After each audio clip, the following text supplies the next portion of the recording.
마가복음 1장에 보면 시작 부분에서 때가 찼다, 하나님 나라가 가까이 왔다, 회개해라, 믿어라, 그렇게 있어요. 복음을 믿어라 그랬거든요. 하나님 나라가 올 것에 대해서 얘기를 했는데, 당시 사람들을 생각할 때 고난 절망이 있을 그 시대에 그런 새 시대가 오겠구나 그렇게 생각하고 있을 때 주께서 뭐라고 하셨나요? 하나님 나라가 온다. 그 하나님 나라가 오면 뭘 해야 되지? 요구가 뭐냐면 회개하라는 거예요. 그리고 두 가지겠죠? 복음을 믿어라, 그거였어요. 그 하나님 나라에게는 우리 잘 알잖아요. 하나님 나라는 하나님의 통치라고 생각하잖아요. 하나님 나라가 도래했다? 그 말은 다른 말로 말하면 이제부터 하나님이 전적으로 일하신다. 하나님의 일이 펼쳐진다. 그런 뜻이겠죠. 그분이 통치하신다니까. 그분의 일을 그분이 하신다는 거잖아요. 그 하나님의 통치라는 말은 절대적으로 하나님의 주권을 바탕으로 하는 말이잖아요. 그 말은 하나님께서 하나님이 원하시는 때에 하나님이 원하는 장소에서 하나님의 방식으로 하나님이 일을 하시겠다. 그거잖아요. 그게 하나님 나라죠. 네.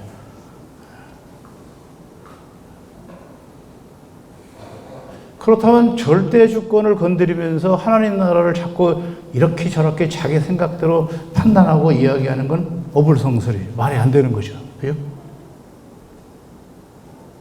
거기서는 묻지도 따지지 말아야 될 상황이에요. 그렇다면 뭘 해야 되는가? 다음에 주문하는 게 뭐냐면 회개하라는 거였어요. 회개하라는 말을 하면 자꾸 뭐 울고 뉘우치고 뭐 이런 걸 하잖아요. 물론 그것도 담겨 있어요. 근데 본질의 의미는 뭐죠? 회개. 돌이키는 거죠. 방향을 전환하는 거예요. 전혀 다른 길을 가고 있기 때문에 그 길을 가면 안 되기 때문에 방향을 전환하는 거예요. 그렇다면 이 시점에서 그걸 그대로 우리가 받아와서 적용한다면, 하나님의 나라? 내 나라가 아니고 내게 펼쳐지는 일상 속에 내 나라가 아니라 하나님의 나라? 그러면 지금까지 내가 무엇을 위해서 어떻게 살아왔지? 라고 한 번쯤 서서 돌아봐야 되는 시간이. 왜? 방향을 전환해야 되니까. 방향을 전환하려니까 지금까지 난 어떻게 왔는데, 나는 뭐고 어떻게 했는데 방향을 전환하라니.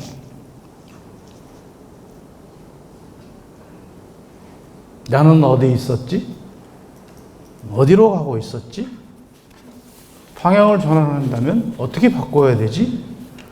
그렇다면 그 시점에서 자리에 머물러 서서 생각해 보아야 해요.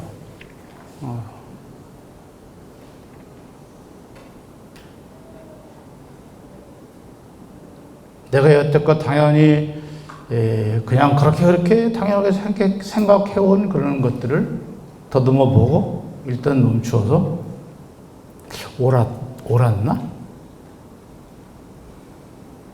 지금까지 삶의 의문을 던져보는 거예요. 난 지금 뭘 하고 있는 거지? 잘 살고 있는 거야? 그 이름에 맞게? 여태까지 옳다고 여겼고 누려왔던 것이 가만히 생각해 보니까 나를 지탱해주고 뒷받침해줄 것 같은 것이 힘이었어요. 힘. 그 힘은 어디서 오는 것인가? 천천히 들여다 보아야 돼. 거기에 불순물은 섞여 있는 건 아닌가? 불의는 없었나? 누군가를 고통스럽게 한 건 없었나? 돌아봐야죠. 왜요? 하나님 나라를 앞두고 있으니까 돌아봐야 돼. 방향을 전환해야겠구나. 그러니까 방향을 전환하기 위해서는 지금까지 살아온 것에 대한 것을 질문을 던져요. 새로운 세계로 들어가려고 하니까 한 번쯤 서서 물어봐야 된다.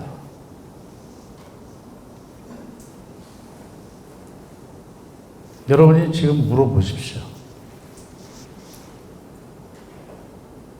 원래 그 말은, 뒷말은 복음을 믿어라 라고 되어 있는데, 그리고 난 다음에 전적으로 가야 할 방향을 정했다면 믿어라는 말이에요. 우왕좌왕 하지 말고, 그 다음에 머물러 섰던 자리에서 지난번 거를 끌어와서 이것까지 섞어서 생각하지 말고, 아니구나. 달라야겠구나. 하나님의 나라니까 하나님의 통치를 받고 과거의 삶을 정리하고 그리고 간다. 여기서 가장 중요한 건 뭘까요? 그렇다면 이제부터는 믿음이겠죠. 믿음이겠죠. 조금 유감스러운데 다 읽어버렸어요. 제가 설명하기가 쉬울 텐데 여러분 다 안다고 전제를 하고. 마태오 6장에서 시작할 때 하나님에 대한 얘기를 하고 했어요. 구제를 하고 기도를 하고 뭐 이런 얘기를 했습니다만, 거기에 나타난 하나님의 모습은 은밀한 중에 계신단다. 안 보는 것 같지만 안 보는 자리에서 하나님은 다 보고 계시고 알고 계신단다. 로 시작했어요. 그러니까 자꾸 하나님한테 하는 것처럼 하면서 사람한테 자꾸 보이려고 그런 거 하지 말라고. 기도하면서도 골방에 들어가라 그래요. 은밀한 중에 계신다. 그런데 끝말에 뭐라고 그랬냐면, 이방인하고 다른데 그 기도가 달라야 된다. 그러면서 아버지가 다 아신다. 아버지가 다 아신다.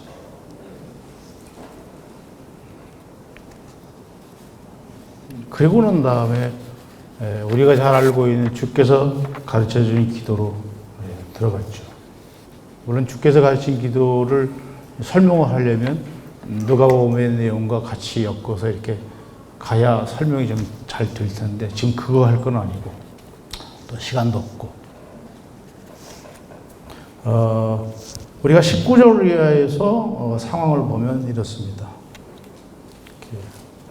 전체적으로 보면은 무엇가 있는가를 보니까 인생을 사는 문제에 대한 얘기를 하는 것 같아요. 인생을 보니까 염려로 시작해서 염려로 끝나는 것 같아요. 염려를 지고 사는 그런 인생이라고 보여져요. 그래서 사람들이 걱정 안 하고 살려고, 평안을 얻으려고 그때부터 신을 찾기 시작하는 것 같아요. 그 문제를 해결할 것 같으니까. 그나마. 그런데 어떤 사람들은 신을 찾는 게 아니고 돈을 찾는. 이것은 전체적으로 보면은 무슨 얘기냐 하면 생존을 위해서 돈이 필수적이잖아요. 여러분 동의 안 하시는 것 같아요. 필수적인 것처럼 보인단 말이죠. 그게 돈이면 다 되는 세상이라고 말해요. 우리가 일상을 어떻게 사느냐는 문제를 이렇게 자꾸 생각하다 보면, 일상? 어떻게 사는 건데? 돈 있어야 돼. 돈이면 다 돼. 그렇게 다 끝나잖아요. 무슨 문제가 있어? 돈이면 돼. 다 돈이면 되는 거예요. 그래서 우리가 지금 19절로부터 34절까지 읽었다고 치고 그 전체적인 내용을, 상황을 보면 우리가 사는 돈 때문에 그러니까 생업을 갖잖아요. 돈을 벌기 위해서. 돈 버는 문제와 함께 믿음의 문제를 다루고 있는 거예요. 돈 버는 것과 믿음과는 어떤 관계가 있느냐를 다룬다고요. 어떤 사람들은 지상에다 보물을 쌓는다. 그런데 그 사람들과는 다르게 어떤 사람들은 하늘에다 보물을 쌓는다. 하나님과 함께 있다. 그 얘기를 이렇게 나눠 얘기하고 있어요. 이거를 눈이 성하면 이런 얘기 이어지잖아요. 그 내용은 뭘까요? 영적으로 병이 들면 눈에 보이는 게 뭐만 보여요? 병 들면 돈만 보여요.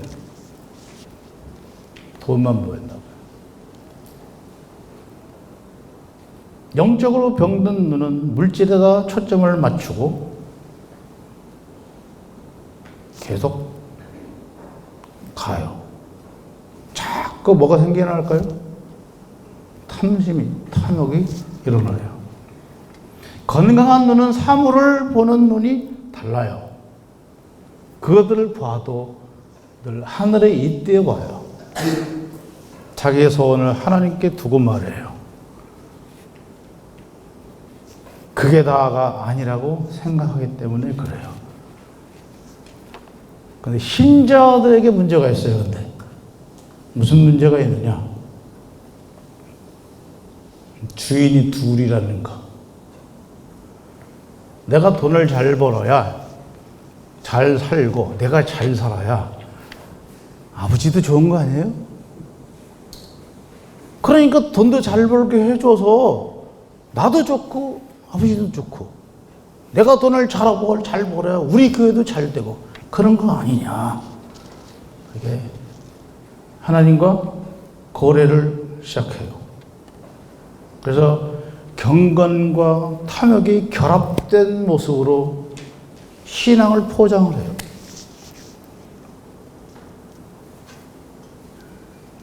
다른 사람 얘기하지 마세요. 혹시 그대는 아닌가요? 경건과 탐욕을 포장해서 어떻게 하면 내게 유익이 되고 내 것이 많아지고 그래서 걱정거리가 없어지면 신앙도 좋은 거다라고 혹시 말하지 않나요? 그러면 반대로 영 없어요. 힘들어요. 그야말로 옛날식으로 찢어지려고 그래요. 그런데 그분은 그저 하나님 나라밖에 몰라요. 하나님의 통치를 늘 기다리고 살아요. 근데 그 사람은 어떻게 할 건데? 히브리서 11장에 나타난 여러 사람들이 있는데 그 믿음의 장이라고 그러잖아요. 근데 앞에 얘기해요. 믿음으로 누구는 잘 나갔다 얘기해요. 근데 뒤편에 가면 뭐라 그래요? 믿음으로 그들은 그렇게 죽었다. 톱으로 키고 다 죽었다. 그런데 그게 믿음이었다고 그래요. 근데 그 끝부분에 하는 말이 뭐라 그래요? 세상이 감당할 수 없는 믿음이라 그래요. 그게 무슨 말일까요? 세상의 원리와 그들이 추구하는 다른 모습으로 살아낸 사람들의 모습을 보니 도저히 저거는 안 되겠다.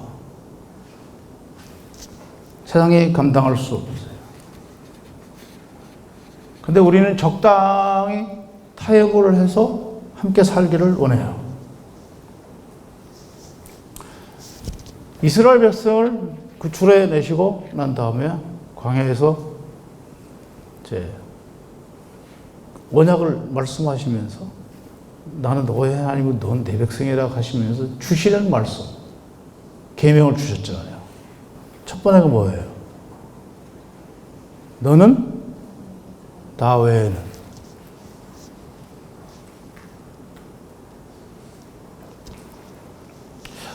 오늘 읽은 말씀 내용에 보면 한 사람이 두 주인을 섬길 수 없다 그랬어요.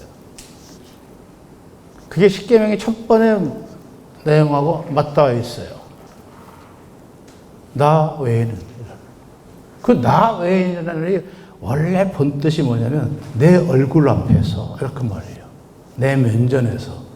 그 말은 뭐예요? 네가 나를 믿는다며 그래 놓고 내 앞에서 뭘 다른 걸 또 해. 그 말하는 거예요. 너 나하고 그거 같이 섞어서 내가 그런 존재인 줄 알아? 아니야. 나 왜 그러지 말어. 그 어떤 것도 나가 견주거나 갖다가 이렇게 붙이려고 하지 말어. 함께 생각하지 말어. 그렇게 말을 하고 있다고요.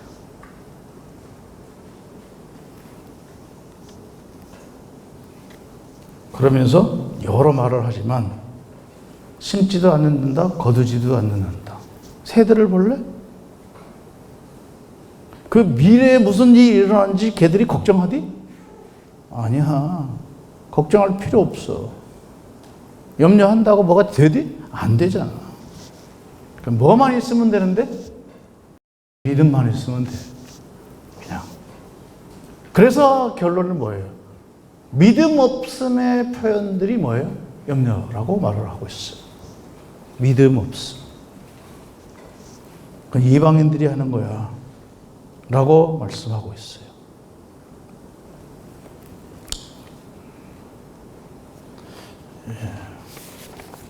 조금 더 가보기 위해서 시편 95편을 보겠어요. 시편 95편.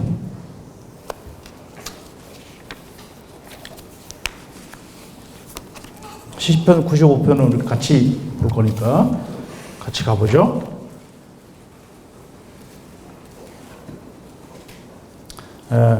제가 가지고 있는 성경은 그냥 개역판이니까 그런 줄 알고 오라 우리가 여호와께 노래하며 우리 구원의 반석을 향하여 즐거이 부르자.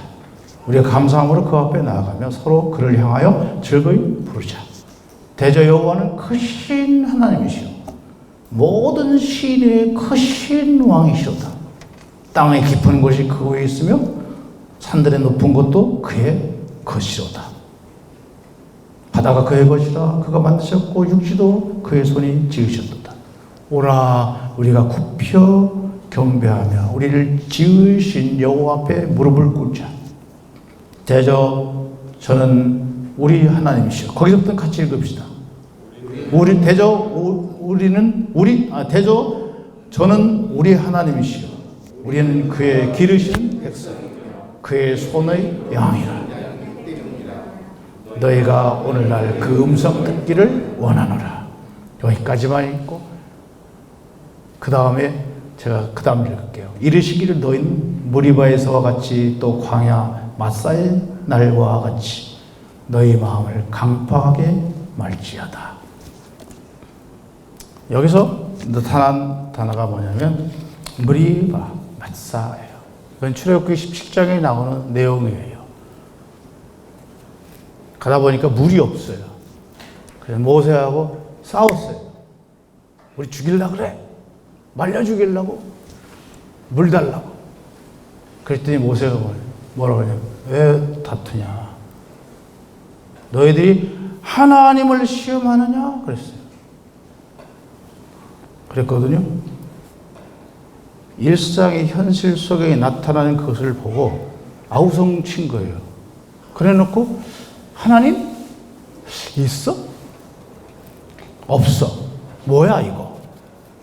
그리고 하나님의 종과 싸우고 근데 그 모습이 하나님과 싸우는 모습으로 나타나 있고 그리고 하나님을 시험한다고 말하고 있어요.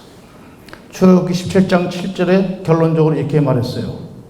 그가 그곳 이름을 마사라 또는 무리바라 불렀으니 이는 이스라엘 자손이 다투었으며 또는 그들이 여호와를 시험하여 이르기를 여호와께서 우리 중에 계신가 아닌가 하였습니다.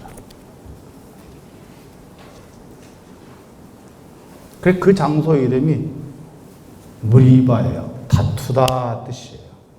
맞싸 시험하다 뜻이에요.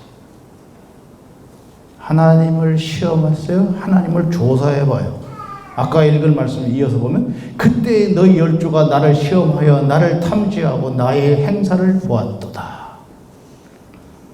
그래서 하나님이 근심해요. 11절 여러분 가지고 있는 성경으로 읽으세요. 시작.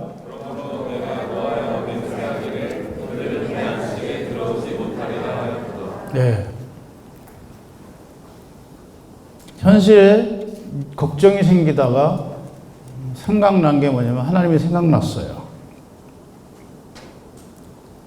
하나님이 생각이 났는데 무슨 생각하냐? 하나님을 의심하기 시작하는 거예요. 그게 바로 염려하는 거예요. 걱정하는 거예요.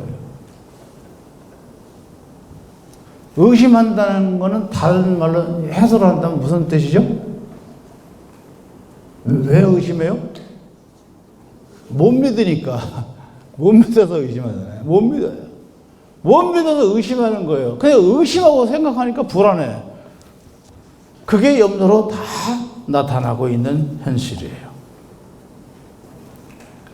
근데 이와 같은 내용을 마태복음에서 기록하기를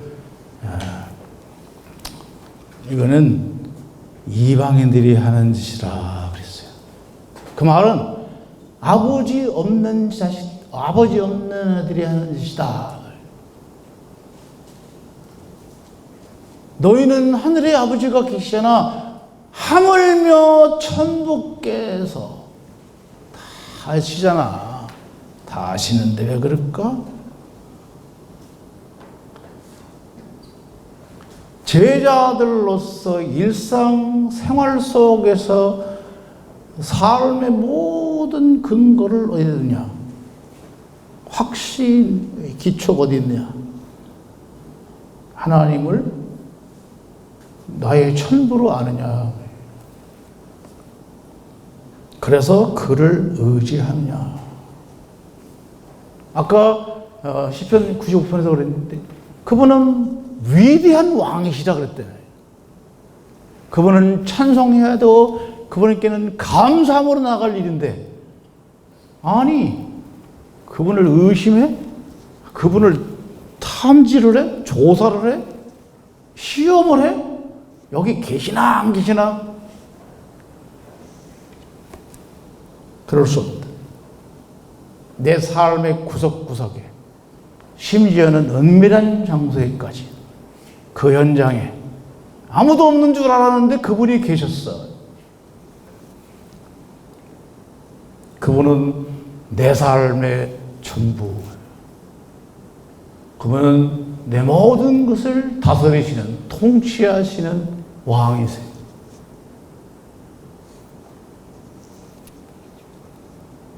그분을 최우선에 두고. 아니야, 그분은 다른 거, 큰 거 구할 때는 필요한 거야. 그러니까 실제적인 것은 내가 걱정해도 돼. 그게 아니란 말이에요. 실제에 필요한, 내 삶의 일상에 필요한 그 모든 것에 대해서 아버지가 아신다니까요. 그렇다면 뭐예요? 그 아버지를 의지하는 거예요. 지금까지는 내가 그렇게 못 의지했어요? 한 번쯤 생각해봐요. 나 어떻게 했지? 방향을 전환했어요. 돌이키세요. 그리고 뭐예요? 믿는 거예요. 의심하지 마세요. 너를 창조하신 그분, 제 모든 것들을 다스리신 그분, 내게 있어야 할 것을 다 아시는 그분, 은밀한 것도 다 보고 계시는 그분. 영원한 문제에 대해서는 우선권을 두고 뭐 하늘 아버지 별거 다 하는데 실상에서는 그때는 아버지가 한 것 같아. 이건 내가 해결한 것 같고 아니야. 그 내가 아니라 돈이야. 돈이면 다 돼. 그것은 아니라고 말해주고 있어요. 지금까지 물질을 의지했던 마음이 있었다면 아니, 난 그런 적 없어요. 분명히 하나님 믿었다고요. 제가 볼 때는 그게 아니라 하나님 믿었어요. 분명히 믿었어요. 그런데 돈과 함께 믿었어요. 주인이 둘이에요.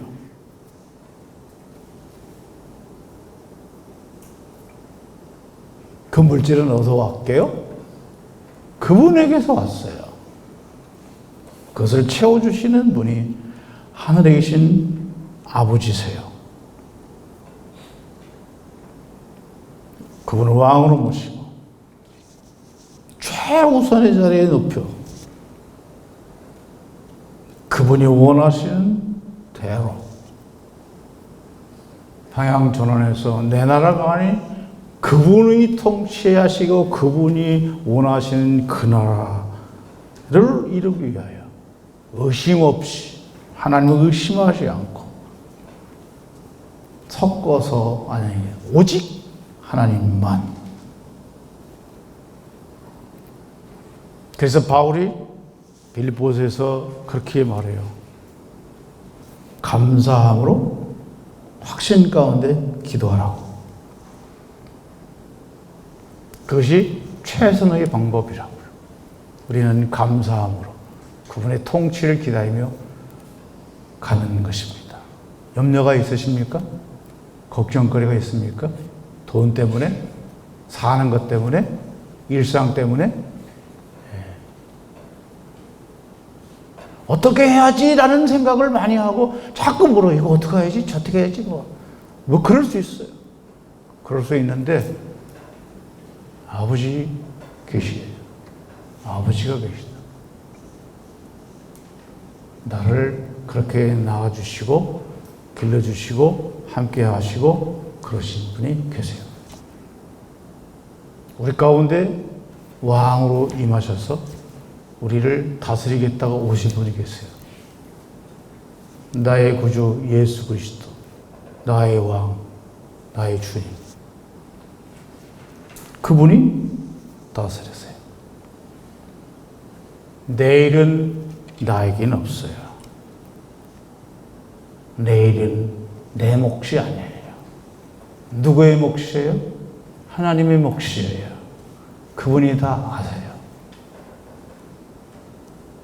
그러니까 그분이 이끌어 가실 거예요.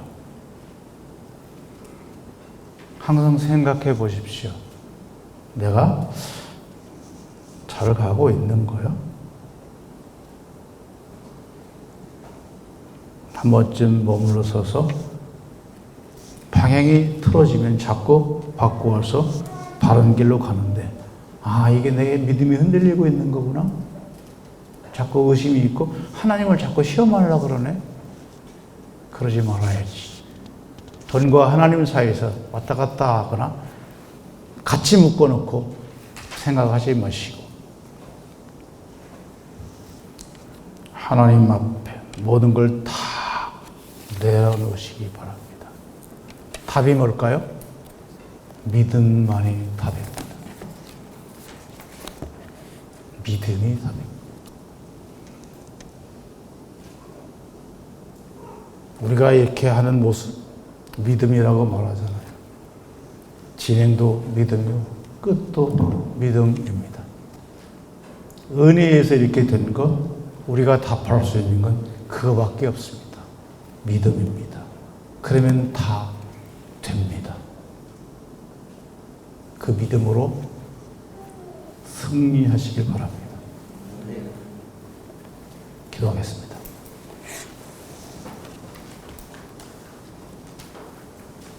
주님, 저희가 믿음이 부족합니다. 아니, 없습니다. 자꾸 섞어서 믿음을 얘기하고 싶을 때가 많습니다. 때에 따라서는 상황 때문에, 일상 때문에 하나님을 시험할 때도 있고 하나님을 탐색할 때도 있고 그렇습니다. 이 죄악에서 벗어나게 하옵소서. 하나님의 왕 되심을 그대로 인정하고 믿음에 서 있게 주옵소서. 믿음의 사람, 하나님의 사람, 그 사람으로서 하나님을 아버지라고 부르는 사람으로서 그 아버지를 철저하게 신실하게 믿는 저희들 되게 해 주시옵소서. 우리 주님 예수 그리스도의 이름으로 기도하옵나이다. 아멘.